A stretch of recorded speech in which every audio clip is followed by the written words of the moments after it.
Así fue el discurso del presidente argentino Javier Milei en el CEPAC de Washington, D.C. Escuchemos. Por eso, salvando algunas particularidades propias de cada nación, todos los que estamos aquí tenemos una misma misión: quitar el poder al partido del Estado y devolvérselo a la sociedad. Es decir, como decía Albert Nock, que describió en su libro En nuestro enemigo el Estado, que el poder social fue progresivamente arrebatado y trasladado al Estado por la fuerza. Nuestro objetivo es hacer el camino inverso, aumentar del poder del ciudadano y quitarle el poder al Estado. ¡Viva la libertad, carajo! Hola a todos. Es una gran alegría para mí estar nuevamente en los Estados Unidos y es un honor poder hablar ante todos ustedes hoy. Muchas gracias a los presentes y especialmente gracias a CEPAC, que siempre ha tenido una consideración especial conmigo. Gracias, Matt. Gracias, Mercy.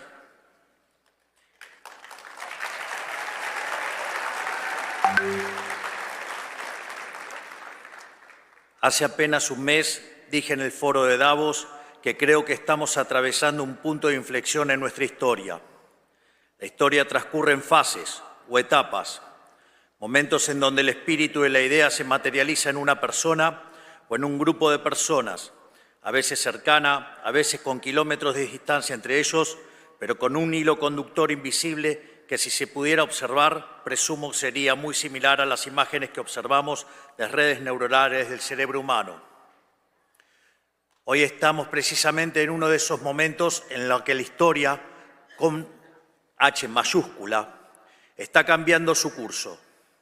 Estamos viendo en tiempo real el destino del mundo bifurcarse hacia un nuevo camino, distinto del lugar al que nos estaban llevando las élites y el establishment político de nuestros países. De la misma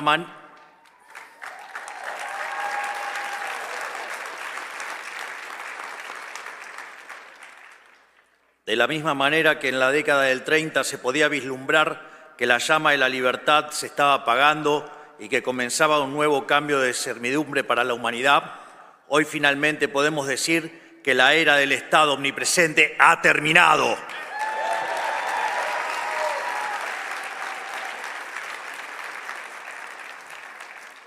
Hoy somos testigos de un momento en el que la larga marcha del Estado sobre el individuo está llegando a su fin.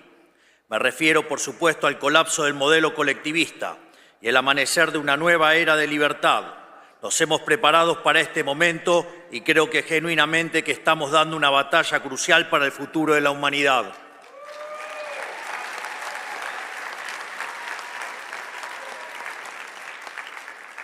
Pero como siempre digo, solo se puede obrar de forma eficaz si el diagnóstico desde el que uno parte es el correcto. Hay que entender dónde estamos parados y a qué nos enfrentamos para poder saber cómo llegar a donde queremos.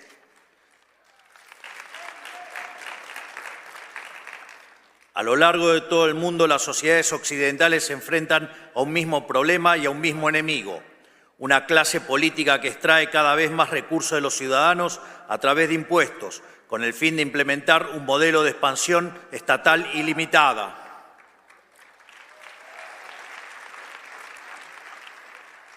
Una clase política con complejo de Dios, que pretende regular cada aspecto de la vida de la gente, haciendo honor a una de las máximas del fascismo de Benito Mussolini: dentro del Estado todo, fuera del Estado nada y nada contra el Estado. Hemos llamado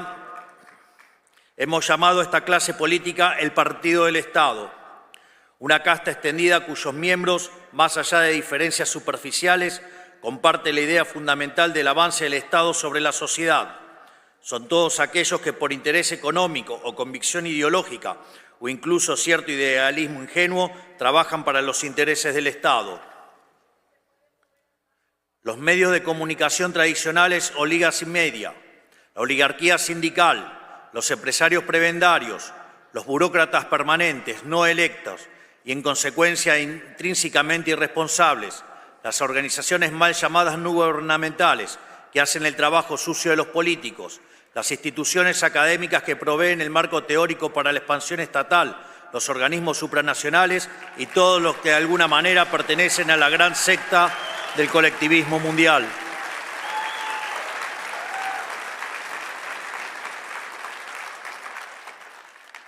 Y por supuesto, esto incluye a los partidos políticos tradicionales, que sin importar su color, coinciden en la tesis fundamental que más Estado siempre es mejor. En Argentina, por ejemplo, teníamos un sistema político compuesto por unas 50 sombras de socialismo. En Estados Unidos existía la ilusión de bipartidismo de un partido demócrata que marcaba la agenda y un partido republicano incapaz de enfrentarlo hasta la llegada del presidente Donald Trump.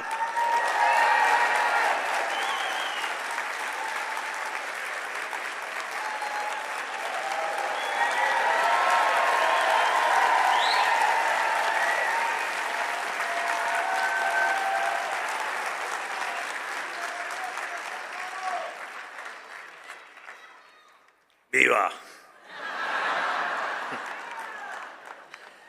Curiosamente, el mío lo van a tener que esperar hasta el final.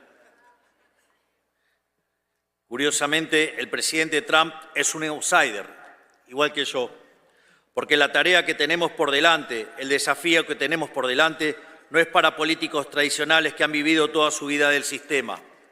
Es para gente que no le debe nada a nadie, que no está comprometida por los vicios del sistema y que sabe que es más importante el cambio que el poder por el poder mismo.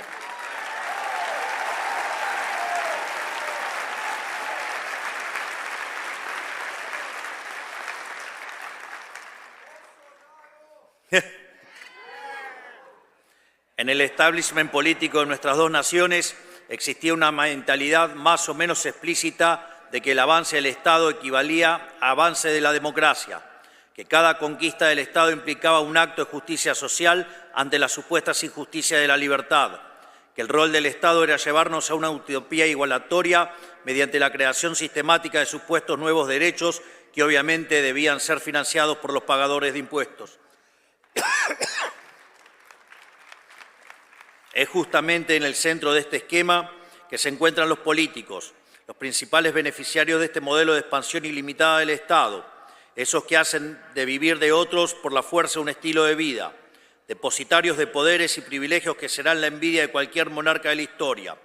No importan las peleas televisivas ni las supuestas diferencias partidarias, todos trabajan para el mismo Dios, el siniestro, y su manifestación en la tierra, el leviatán del que hablaba Hobbes.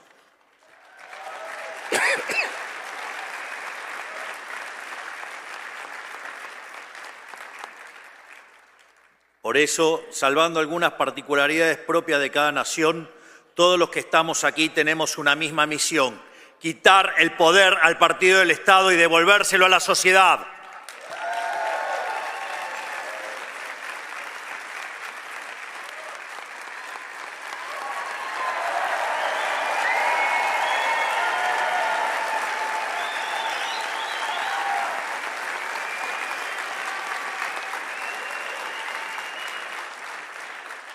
Es decir, como decía Albert Nock, que describió en su libro En nuestro enemigo el Estado, que el poder social fue progresivamente arrebatado y trasladado al Estado por la fuerza.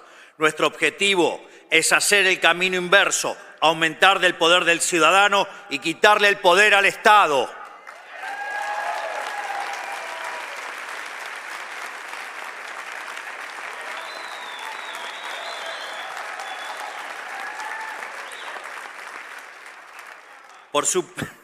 ¡Afuera!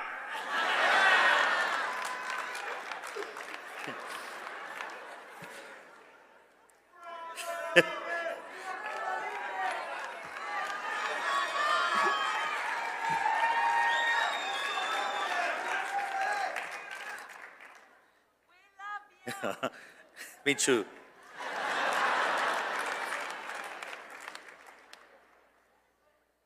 Sorry. She's my girlfriend.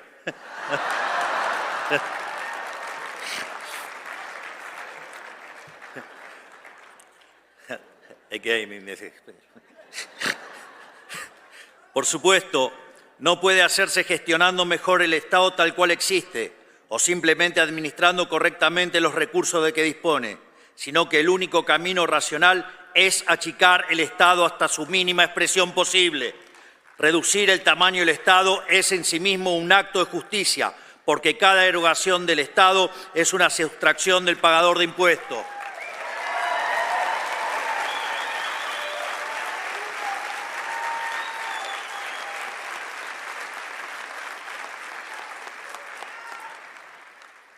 Desde nuestro punto de vista, el único Estado aceptable es el Estado más chico posible para devolverle al ciudadano lo que es suyo.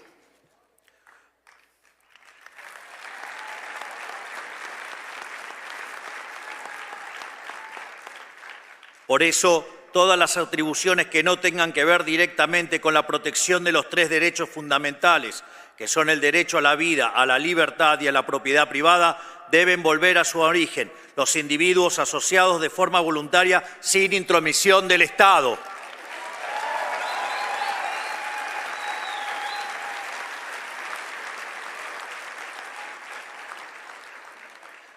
Esto debe ser así porque, a diferencia de la economía, el poder es un juego de suma cero.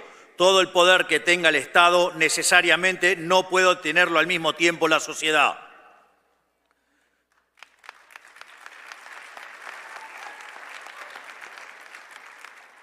Por eso no creemos en soluciones parciales o compromisos de centro. Sabemos que hacer las cosas a medias es una invitación al regreso del Estado, que como un cáncer metastásico solo sabe expandirse y debe ser obligado activamente a retroceder. No sirve intentar alcanzar un justo medio. Todo lo que exceda su función esencial debe ser definitivamente quitado de su órbita o más temprano que tarde volverá a usurpar lo que no le pertenece.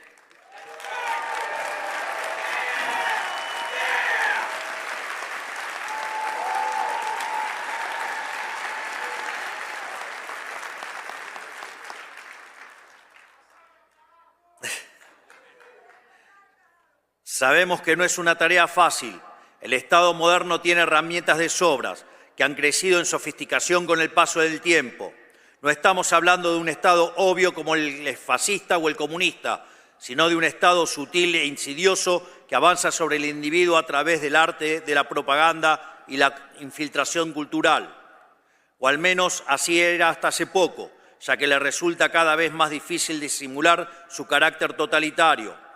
Hemos visto, por citar solo un ejemplo, que en ciertos países de Europa ciudadanos están siendo arrestados por expresarse en redes sociales.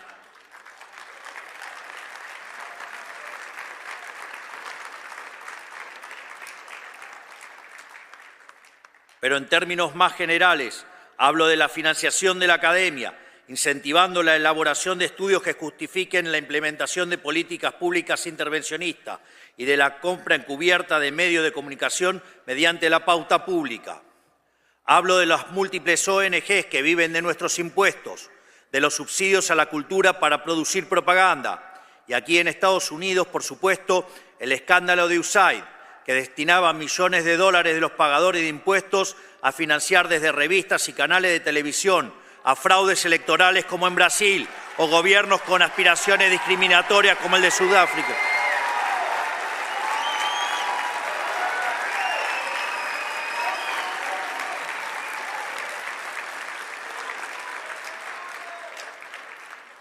Y como decía, gobiernos con aspiraciones discriminatorias como el sudafricano, entre tantas otras aberraciones, incluyendo la agenda de la paranoia climática, los excesos de la ideología de género y la investigación que derivó la creación del virus del COVID-19.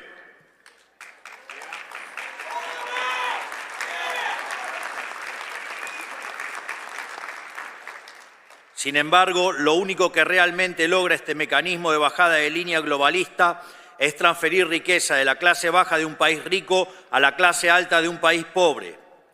En pocas palabras, hablo de una red global de influencia y formación de opinión pagada con los impuestos de los ciudadanos, un aparato de propaganda sin precedentes en la historia humana, quizás el escándalo político más grande que hayamos visto.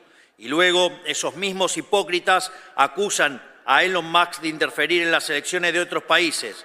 Claramente su descaro es tan grande como sus aspiraciones totalitarias.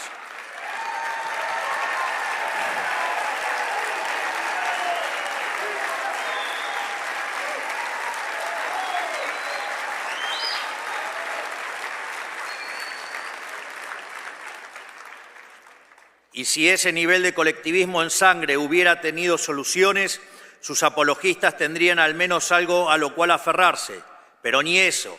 Esa fue históricamente la excusa de los estatistas del pasado, que la prosperidad llegaría mediante la administración racional de recursos por parte del Estado, recursos que el sector privado era incapaz de aprovechar. Pregunta, ¿y acaso quién maneja el sector público? ¿No son humanos? Sin embargo, hemos sido testigos de que a mayor expansión estatal, peor es la calidad de vida de la gente. No por nada Hayek dedicó su último libro a explicar este fenómeno, al cual llamó la fatal arrogancia.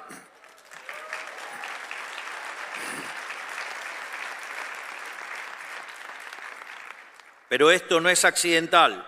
Más allá de su evidente incompetencia, la clase política no se dedica a solucionar problemas. Al fin y al cabo, un problema solucionado es un área de la que el Estado debe retirarse. Al contrario, la clase política se dedica a perpetuar los problemas y así vivir de ellos para siempre.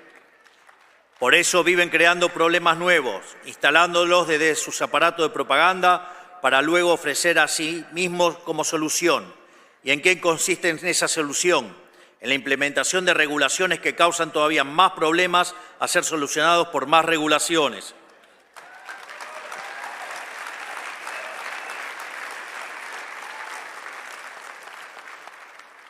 En medicina se usa el término iatrogenia para referirse al daño que sufre un paciente como consecuencia de la atención médica. Podría decirse entonces que el régimen estatista consiste en la iatrogenia como política de Estado, o sea, es el médico que se enriquece a base del deterioro progresivo e intencional de sus pacientes. Con el modelo del Estado presente, el Estado te quiebra las piernas para después venderte las muletas como un sobreprecio y obligarte a agradecerle, y te persigue si no lo haces.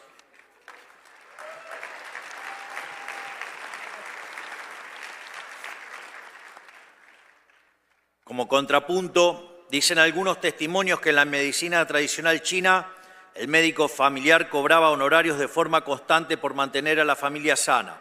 O sea, según la leyenda, cuando un miembro enfermaba, el médico dejaba de percibir los honorarios, viéndose incentivado a resolver la enfermedad de una forma eficiente y rápida. Imagínense tan solo pudiera funcionar así el Estado.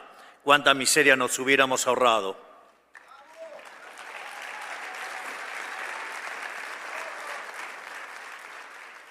Hoy, a quienes queremos desmantelar este sistema demencial nos llaman antidemocráticos. Pero nuevamente, esta es una tergiversación de las palabras, algo muy propio de la izquierda, para variar. Ellos no le llaman democracia al gobierno del pueblo, sino al paradigma de expansión total estatal ilimitada que ellos mismos administran. Para ellos, la democracia existe si y únicamente si ganan los que ellos quieren, para poder someter a la gente a sus caprichos. Pero cuando la minoría electoral son ellos, la elección de la mayoría pasa a ser autoritarismo. De hecho, muchos de los que nos acusan de antidemocráticos ni siquiera fueron electos. Toman decisiones que afectan a miles de millones de personas alrededor del mundo y sin embargo nadie los conoce. No son responsables ante nadie más que sí mismos y no pueden ser echados por el voto popular. Y así y todo vienen a hablarnos de democracia.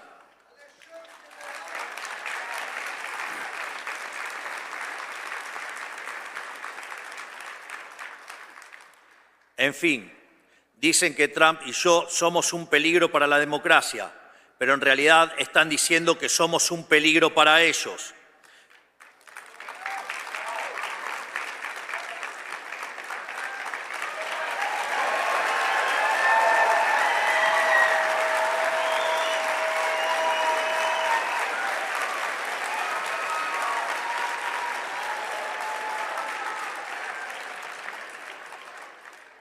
Somos un peligro para el partido del Estado, para quienes viven de su expansión ilimitada, para quienes quieren un individuo dependiente y sometido a sus caprichos regulatorios. Y ¿saben qué? Tienen razón, somos su peor pesadilla. Venimos por sus privilegios, habiendo sido elegidos por la mayoría de cada uno de nuestros pueblos, con el mandato claro de quitarles un poder que no les pertenece.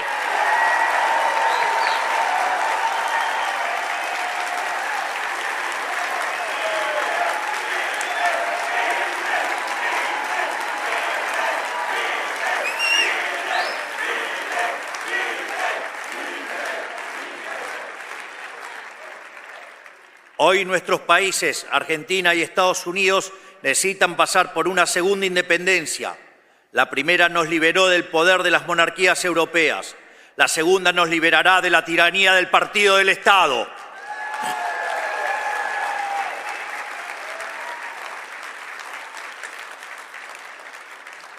Por eso hemos puesto tanto esfuerzo en identificarlo, porque no se puede luchar contra lo que no se conoce, y tener un enemigo bien definido es un aspecto fundamental de nuestra batalla cultural. Ahora ya lo conocemos, le hemos ganado en las elecciones y estamos en proceso de desarmar su leviatán, que es una herramienta de opresión perpetua.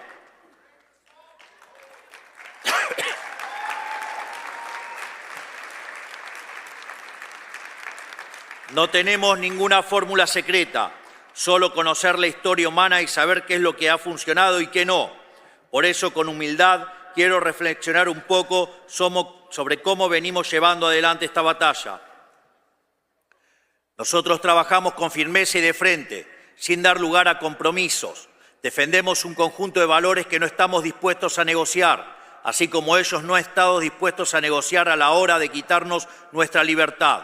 Lo que ellos impusieron sin nuestro consentimiento está siendo eliminado sin el consentimiento de ellos.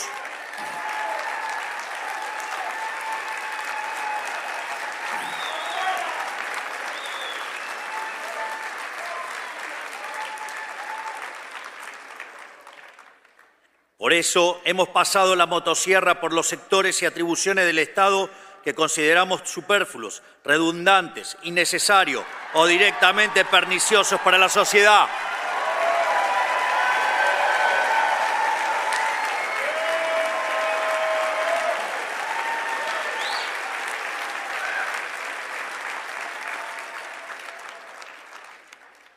Y más aún, este año emprenderemos la fase 2 de este proceso, que hemos bautizado como la motosierra profunda, para continuar achicando el Estado, devolviéndole a la gente la riqueza que jamás debió habérsele sido arrebatada.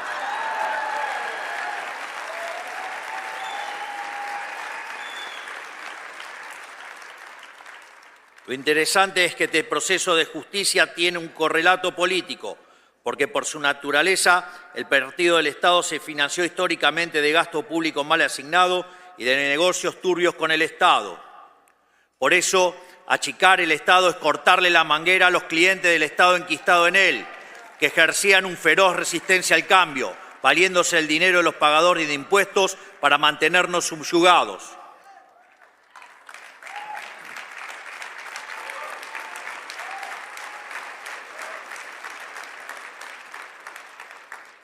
Nuestro método es similar al de nuestro querido amigo Elon Musk: revisar oficina por oficina, conservar lo que sirve y funciona y descartar el resto. Por eso le obsequié una motosierra. Con nosotros nadie que no pueda justificar el costo de su salario en impuestos está a salvo.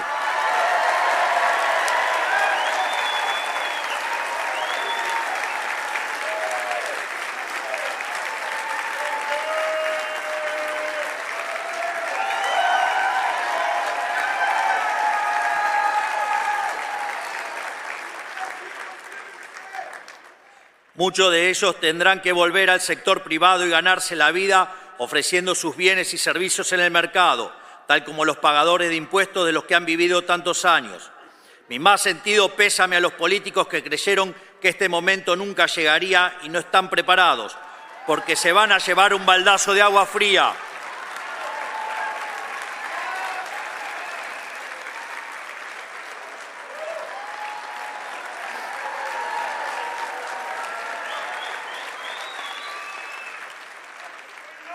Por suerte para ellos, en toda desgracia hay una oportunidad, y debido a nuestro avance desregulador, los salarios del sector privado seguirán subiendo, por lo que si hacen las cosas bien podrán ser parte del progreso, pero lejos de la casta estatal.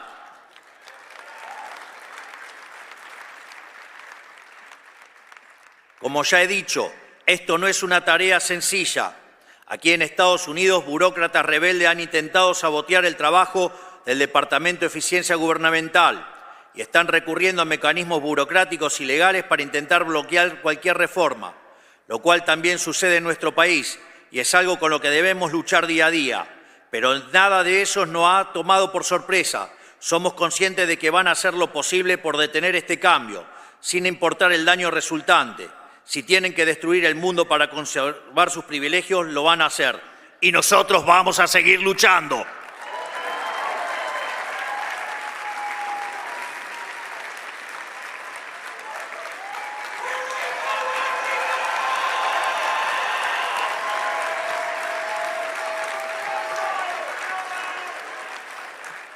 Pero hoy el problema se extiende más allá de las penurias a las cuales el modelo del Estado presente ha sometido a cada una de nuestras naciones individualmente, porque la decadencia de nuestros gobiernos durante la historia reciente a lo largo y a lo ancho de Occidente no solo empobreció material y espiritualmente a nuestros propios ciudadanos, también nos debilitó política, económica, cultural y socialmente ante el enemigo externo. Nos volvió moralmente débiles y nos hizo vulnerables ante las peores expresiones de la barbarie, los peores enemigos de la libertad. Y a ellos no se les puede dar un centímetro, porque cuando huelen sangre avanzan envalentonados y sin piedad. Esto quedó demostrado durante los cobardes ataques perpetuados el 7 de octubre de 2023 en Israel, que costaron más de 1.000 inocentes y la captura de 251 personas.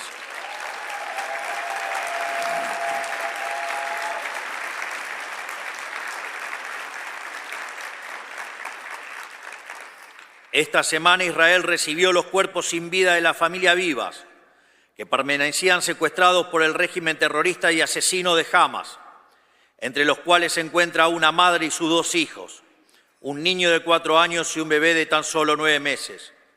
Es tan inescrupuloso y sanguinario este régimen que, en el último gesto canallesco, no tuvieron mejor idea que exhibir burdamente sus ataúdes ante el vitoreo de una multitud sin el más mínimo respeto. Esto es lo que está en juego y no podemos darnos el lujo de fallar. Por eso es fundamental que las naciones que hemos abrazado las ideas de la libertad permanezcamos unidas y colaboremos unas con otras.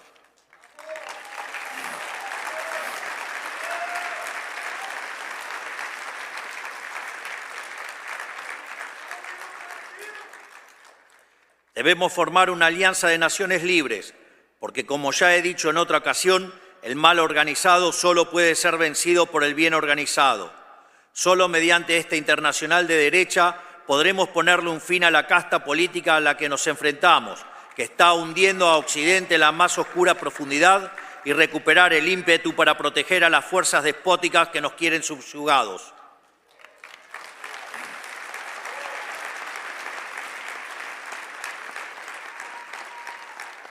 Por eso quiero también aprovechar para anunciar que Argentina quiere ser el primer país del mundo en sumarse a este acuerdo de reciprocidad que pide la administración Trump en materia comercial.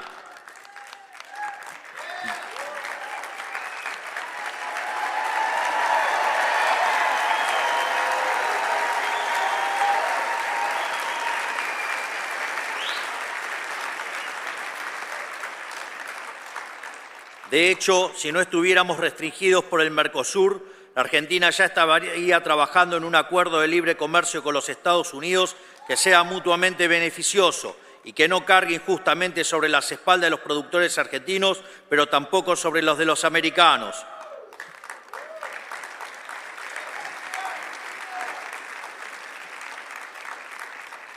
Esto es así porque solo trabajando juntos aquellos que queremos construir un mundo libre podremos salir adelante. Solo así podremos salir de la pesadilla del Estado omnipresente y así poder seguir haciendo lo que sabemos hacer como Occidente, poner a prueba los límites de lo posible, confiando en la creatividad de la sociedad y no en la discrecionalidad estéril de los burócratas.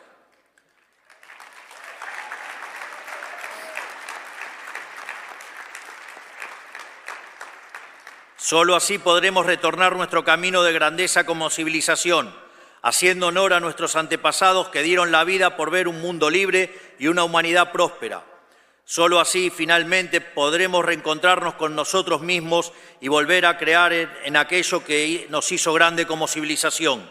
Que Dios bendiga a la República Argentina, que Dios bendiga a los Estados Unidos y que las fuerzas del cielo nos acompañen.